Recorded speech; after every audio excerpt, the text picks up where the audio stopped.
também não, só realmente para ver se ficou alguma dúvida, alguma questão. Bom, estamos gravando aí, então boa noite aí para quem vai nos assistir, boa noite, boa tarde, bom dia, sei lá, né? Vamos então falar um pouquinho da prova. A maioria dos grupos foram bem, né? Não teve muito mistério. Alguns errinhos aqui e ali, mas vamos lá, questão a questão para a gente poder analisar. Na número 1, a gente viu aí 5 VOF, né? E aí a gente começa com a primeira verdadeira ou falsa. Garantido o juízo na fase executória, a exigência de depósito para concorrer com qualquer decisão viola a Constituição. Tem gente entrando aqui ainda, peraí. Vou continuar lendo aqui. Viola a Constituição. Havendo, porém, elevação do valor do débito, exige-se a complementação da garantia do juízo, mesmo quando não há condenação a pagamento em pecúnia, quando deverá ser garantido o valor mínimo legal. Na verdade, essa afirmação aqui, acho que a grande maioria acertou, ela vai bem até a garantia do juízo, né? Quando ele entra ali no mesmo quando não há condenação a pagamento em pecúnia, já começa a errar tudo. Na verdade, só se exige garantia, seja depósito recursal, seja garantia na execução, só se exige quando há, de fato, condenação em pecúnia. Então, o erro da questão está nesse ponto.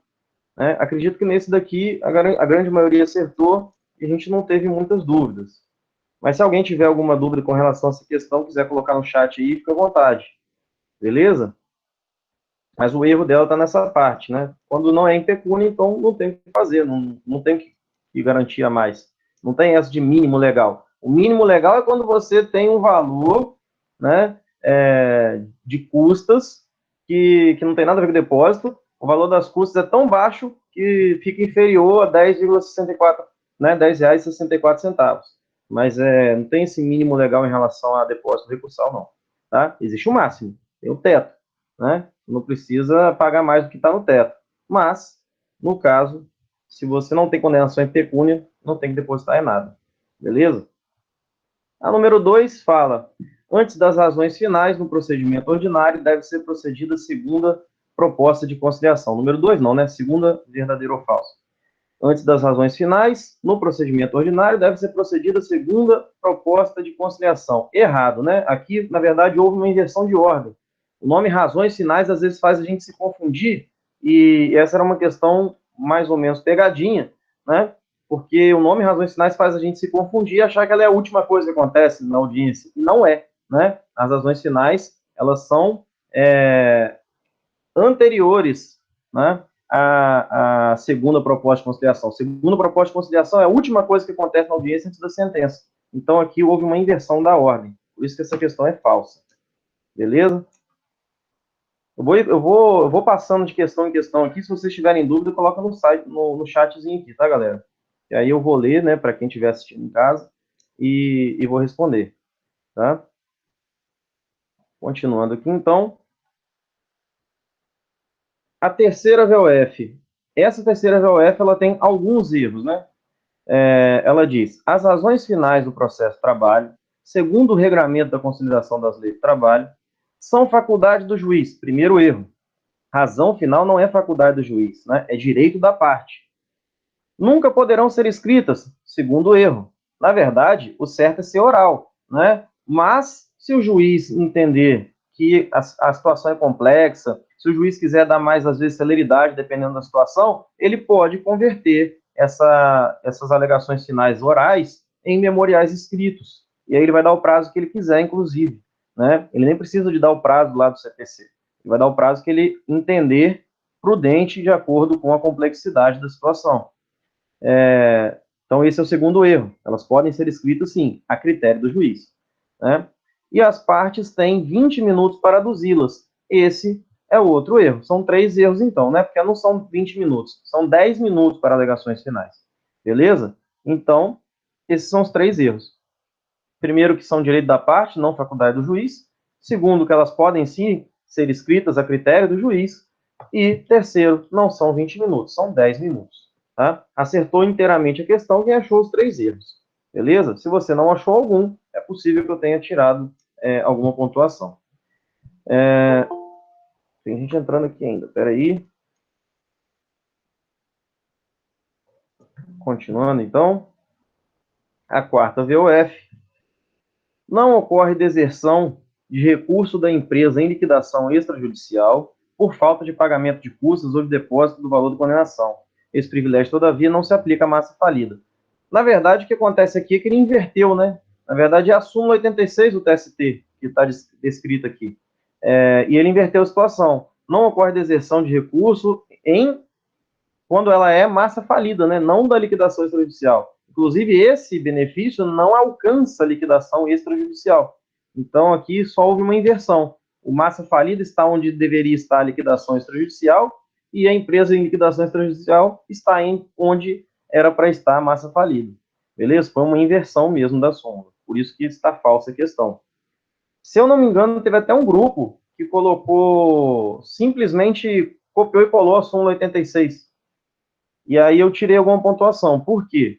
Porque nesse caso, nós estamos falando de uma questão que eu pedi justificativa. Né? Quando a pessoa simplesmente copia e cola alguma coisa, isso não é uma justificativa. Tá? Tem que ter um mínimo de dialeticidade aí na resposta. Tá certo? Mas a resposta certa era dizer isso. A segunda súmula 86, né, é o inverso. Na verdade, quem tem o privilégio é a massa falida. Quem não tem é a empresa de liquidação extrajudicial. Beleza? Essa que era a resposta correta.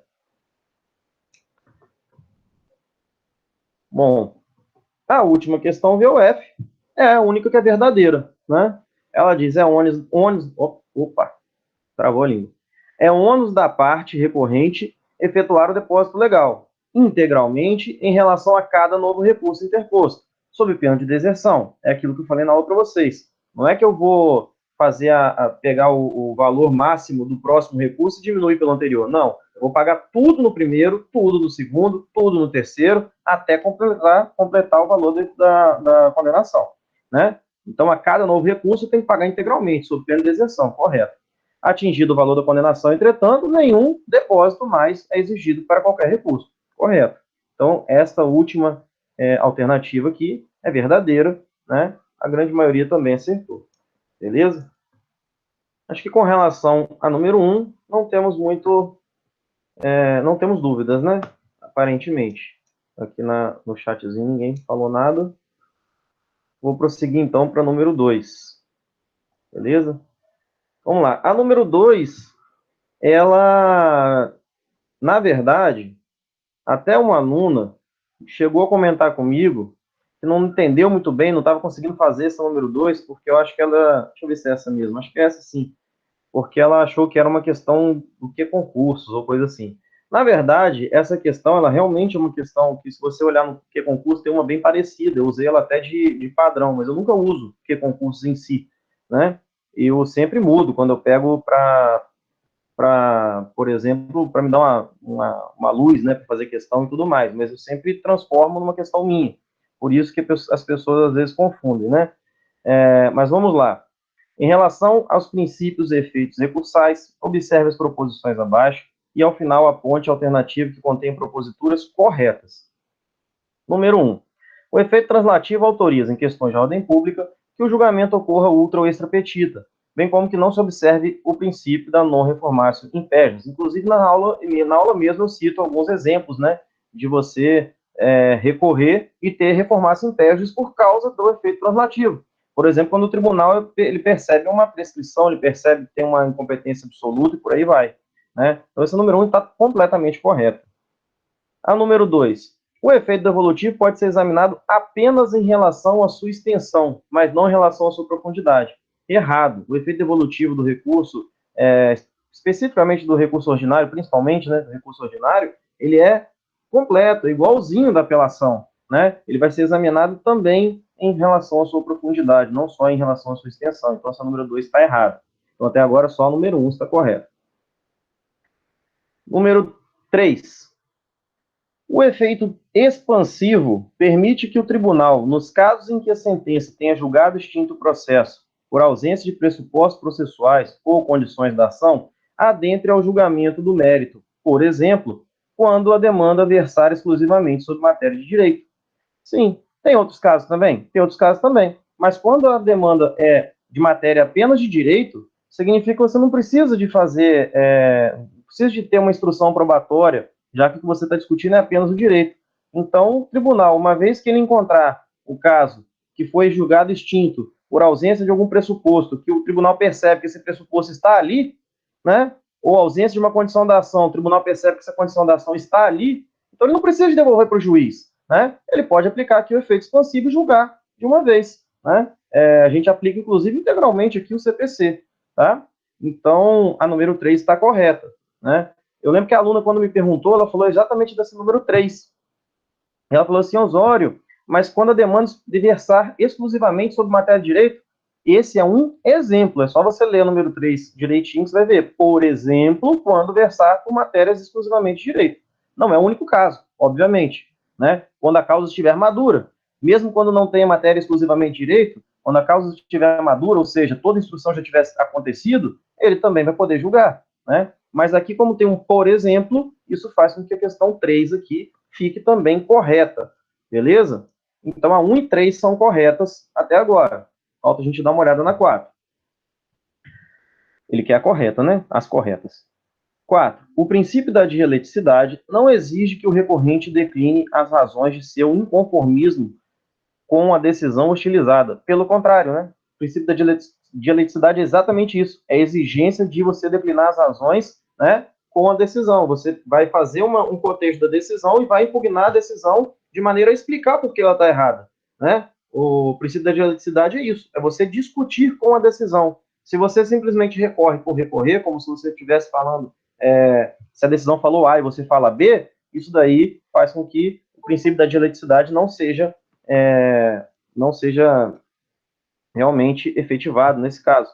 Então, a número 4 ela está errada porque ela está falando exatamente o contrário do que é. Beleza? Assim, ficamos apenas com a 1 e 3 mesmo corretas, a 2 e 4 estão equivocadas. Beleza? Então, o gabarito aqui seria a letra B, de bola, 1 e 3. Tudo bem? Bom, dúvidas aí com relação a essa? Dá um apoiozinho no chat aí. Se alguém tiver dúvida, é só falar. Tá? Vocês não estão falando, eu vou presumir que não tem. Beleza? Então vamos passar para a próxima.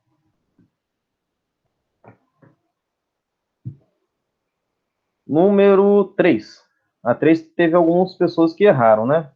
Em relação ao princípio da irrecorribilidade imediata das decisões interlocutórias, não é uma exceção à regra, né? Então, a gente vai presumir que dessas 5 letras, nós temos 4 exceções e uma que não é exceção. Bom, decisão, letra A, decisão em execução trabalhista capaz de causar gravame autônomo à parte.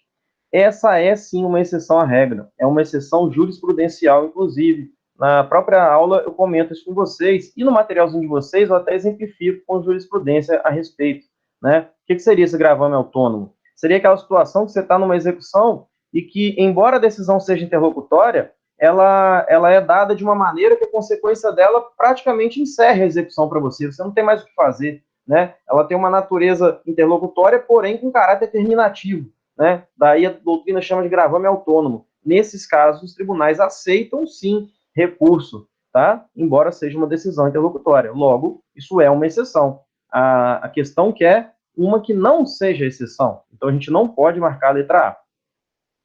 B de bola. Decisão que fixa o valor da causa e é mantida após impugnação realizada em sede de razões finais. Na verdade, essa daqui é sim uma exceção, porque embora ela seja interlocutória, essa decisão ela é recorrível. A gente tem aquele pedido de revisão do valor da causa, que é um recurso que a gente vai fazer, né, com prazo bem pequenininho, lá da Lei 5587 de 1970. Beleza? Portanto, essa letra B, ela também é uma exceção à regra. Então, ela não é a que a questão quer. Letra C de casa. Decisão que acolhe exceção de incompetência territorial. Bom, se parasse aqui, essa daqui não seria uma exceção, mas vamos continuar. Com a remessa dos autos para tribunal regional distinto daquele a que se vincula o juiz excepcionado. Opa, aqui a gente tem até súmula sobre isso, né? o TST entende que, neste caso, quando você manda para outro regional, você, na verdade, está causando uma situação praticamente terminativa para aquele efeito. Portanto, é aceito, sim, recurso dessa decisão interlocutória. Então, não é essa que a questão quer. Letra D de dado, decisão que defere ou indefere pedido de tutela antecipada. Bom, galera, decisão que defere ou indefere pedido de tutela antecipada, dessa realmente não cabe recurso. Ela não é uma exceção à regra. A letra D é o nosso gabarito, né? Aí você pode dizer, Osório, mas na aula você disse que cabe mandado de segurança. Sim, cabe mandado de segurança, mas mandado de segurança não é recurso, né? Mandado de segurança é uma ação autônoma. Então, ela realmente é o nosso gabarito. Só para confirmar, vamos lá para a letra E. Decisão de Tribunal Regional do Trabalho contrária à súmula ou orientação jurisprudencial do Tribunal Superior do Trabalho. Né? A mesma súmula que fala da incompetência territorial também traz essa hipótese como recorrível. Então, realmente, a única que não é recorrível, ou seja, não é exceção à regra, é a letra D de dado. Muito embora você possa fazer um mandado de segurança, mandado de segurança não é recurso. Beleza? Então, aqui, eu vi que bastante gente fez essa confusão, né? As pessoas às vezes esquecem que mandado de segurança não é recurso, né? E aí algumas pessoas acabaram não marcando correto nessa questão, tá? Mas o gabarito aqui é D de dado. Continuando, estou olhando aqui para ver se no chat apareceu alguma coisa, não apareceu, então acredito que todos estejam entendendo. Número 4. Explique a afirmativa seguinte e cite um exemplo trabalhista. Essa daqui foi campeã de erro, né? Por quê?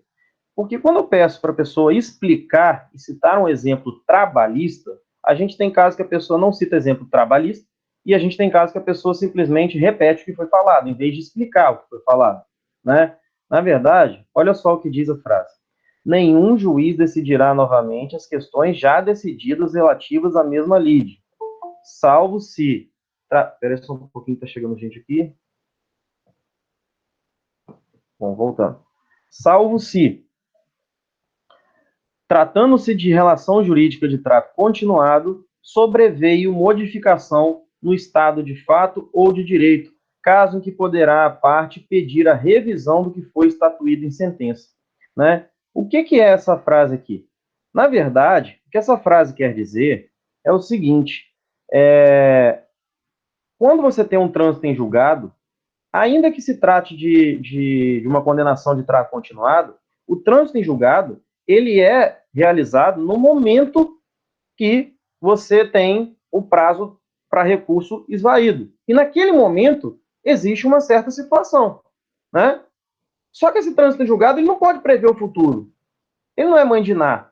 Às vezes, até por ser de trato continuado, às vezes vai acontecer alguma situação de fato ou de direito que vai modificar aquela situação e que, portanto, na época, a decisão que transitou em julgado estava certa, mas neste momento não está mais. No futuro pode não ser mais certa. Né? Então, nesses casos de trato continuado, para explicar essa frase em pouquíssimas palavras, né, bastava você dizer o seguinte: o trânsito em julgado não tem condão de prever o futuro. Logo, se no futuro a situação de trato continuado se modificar, seja por uma situação de fato, seja por uma situação de direito, ela vai poder ser revista. É isso. É só isso. Na verdade, era só dizer, o trânsito em julgado não tem condição de prever o futuro. E houve grupos que realmente disseram e acertaram completamente a questão. Tá? Sobre exemplo trabalhista, eu comentei alguns exemplos trabalhistas com vocês na aula, inclusive. Né? Um deles que você pode utilizar é aquele caso de insalubridade. Por exemplo, de uma sentença que condena a empresa a começar a pagar adicional de insalubridade por um agente insalubre X, e aí no futuro, esse agente insalubre X é retirado das NRs como agente insalubre. Né? Aí o que vai acontecer? A partir do momento que for retirado das NRs, você não vai mais pagar adicional de insalubridade. Isso é um exemplo, certo? Mas tem vários outros, né? Suponha que você tem uma condenação da empresa para fornecer o equipamento de proteção Y. E aí, no futuro, prova-se que esse equipamento de proteção Y, na verdade, não vale para nada. E aí o Ministério do Trabalho, o atual Ministério da Economia, né, determina que não é mais o Y, é o Z. Então aquele trânsito em julgado vai continuar valendo? Não, você vai começar a fornecer Z em vez de Y, né? Enfim, eu dei vários exemplos desses, inclusive na sala de aula para vocês, beleza? Mas o fato aqui era você entender que o que essa questão quer dizer é que o trânsito em julgado ele não consegue prever situações futuras, tá? Ele prevê aquilo que já passou, o que está no processo. O juiz julga o que está no processo, ele não julga o futuro, ele não é mãe de Ná, ele não joga búzios, né? Ele, na verdade, o que ele faz é julgar o que tem ali para ele, dali para trás. Dali para frente, né? Ele não pode ele não, o trânsito em julgado ele pode ser revisto, sim. Inclusive, o nome da ação que faz essa revisão é ação revisional, que vocês conhecem muito bem lá no direito civil, com a questão da pensão alimentícia, né? Muitas vezes a pessoa que paga a pensão fica mais pobre ou fica mais rica, e aí você faz uma revisional para readequar o valor da pensão. É basicamente a mesma ideia, beleza? Porque na época da sentença que fixou a pensão alimentícia, o juiz não tinha como saber que se no futuro a pessoa ia continuar bem ou ia ficar ruim, né? Então é basicamente isso, né? A mesma coisa acontece aqui no direito do trabalho, beleza? Tudo bem aí então, galera? Bom, continuando então. Professor. Oi, oi. Não, eu falei que eu entendi que foi a questão que quando eu vi lá na correção tava menos os pontos, eu até cacei, né? Mas agora que você falou, deu para pegar. Porque como Tranquilo? eu não acostumado com civil, transitou, se não for alimentos, né? Acabou. Mais justo. Tranquilo. Então, beleza, então. Então vamos para 6. Não, 5, né? Tem gente entrando ainda, peraí. Vamos lá, questão número 5. Para quem entrou depois aí, galera, uma galera entrou da metade aí, eu estou gravando essa aula, tá? Então, se você não pegou a correção até aqui, eu vou disponibilizar depois lá no portal, beleza? Bom, número 5. Suponha que uma sentença transite em julgado em condenação do empregador ao pagamento de adicionais de insalubridade e de periculosidade concomitantemente. Suponha ainda que depois do trânsito em julgado, você tenha notícia de que, em controle concentrado, o STF julgou constitucional o artigo 193, parágrafo 2º do CLT, fato que ocorreu poucos dias antes da penhora de valores da empresa suficientes para garantir toda a execução.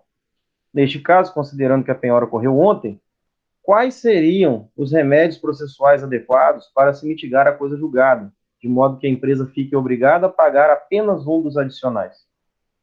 Bom, aqui é aquele caso da mitigação da coisa julgada. Nós falamos na aulinha lá de sentença, né? E nestes casos, a gente vai aplicar o artigo dos embargos do devedor, né? Lá naquele parágrafo 5º, se não me falha a memória, que trata das situações justamente que acontecem como essa, que o exemplo deu, né? E aí o que a gente faz? A gente tem duas saídas. Se ainda estiver no prazo, como aqui está, porque a penhora aconteceu ontem, e o prazo de embargo são 5 dias, se você ainda estiver no prazo, você pode alegar essa mitigação nos embargos do devedor. Essa mitigação, inclusive, ela é o que acontece, ela é o que acontece quando a gente tem a perda da exigibilidade, não é isso? Do título executivo judicial. Então, você pode alegar tanto nos embargos do devedor, ou se você tiver perdido o prazo de embargo do devedor, ou já tiver apresentado quando aconteceu, você pode fazer por meio de ação rescisória. Beleza? Então, aqui você tinha duas respostas. Ele pergunta, né? Quais os remédios processuais? Embargo do devedor ou ação rescisória. Beleza? Inclusive, eu falei sobre isso na aulinha com vocês, lá no roteirinho tem isso também, a grande maioria acertou. Beleza? Aí teve gente que confundiu e falou revisional. Não, não é revisional, porque a revisional depende de uma situação de trato continuado, não é o que o exemplo traz para a gente. Tá? Então, é embargos do devedor ou ação rescisória. Quem colocou embargos da execução? Também. Embargos da penhora? Também. Na verdade, os embargos da execução ou embargos da penhora, no X-trabalho, eles são opostos no mesmo prazo e ainda tem doutrinador que entende que são a mesma coisa. Tá? Porque no momento dos embargos da execução, você também pode alegar irregularidade de penhora, e por aí vai. Mas, enfim, bastava dizer embargos de execução, ou embargos de devedor, ou embargos da penhora, e a ação rescisória para ganhar a questão aqui. Beleza? Número 6, finalizando a prova, nós estamos aqui sobre as custas e os emolumentos no processo de trabalho. É correto o que se descreve na alternativa? Letra A. As custas são pagas pelo requerente, enquanto os emolumentos são pagos pela parte sucumbente do processo. A letra A confundiu as bolas, né? Na verdade, os emolumentos são pagos por quem requer, enquanto as custas são pagas pela parte sucumbente. Tá? Então, aqui ficou invertido. Letra B de bola. Pagamento das custas processuais incidirá a base de 2%, né? Com limite mínimo de R$10,64. A gente até falou isso mais no início do vídeo, né? Mas sem limitação máxima. Aí, tá? Estaria certa essa questão se ela fosse antes da reforma trabalhista. Com a reforma trabalhista, hoje nós temos, sim, limitação máxima na CLT. Então, ela está errada. Letra C. Em caso de acordo homologado, cujo conteúdo não disponha sobre quem deve arcar com o valor das custas, a obrigação será do empregador. Também está errado, né? Se você tiver acordo e ninguém falou sobre custas, é meio a meio. Cada um paga metade. Beleza? Letra D de dado. Na execução, as custas são tabeladas na CLT e sempre são de responsabilidade do executado, que as pagará somente ao final do processo. É exatamente isso. Tem nada a se retocar aqui na letra D. A letra D é a única correta. Vamos ver o que está errado na letra E. O empregador, ainda que pessoa física, jamais será isento do pagamento de custas, pois a lei presume sua hipersuficiência em relação ao trabalhador. Está errado, né, pessoal? Se o empregador demonstrar a hipossuficiência financeira, ele pode ter gratuidade de justiça e, com isso, ele não vai precisar de pagar custas. Então, a letra E está equivocada nesse ponto. Com certeza que a resposta D é a correta. Beleza? Com isso, a gente finaliza, então, essa correção de prova. Espero que tenha ficado claro aí para todo mundo. Alguma dúvida aí, pessoal, que está acompanhando?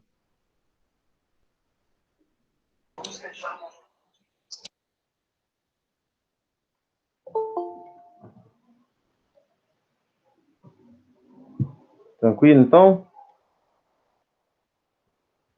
Beleza.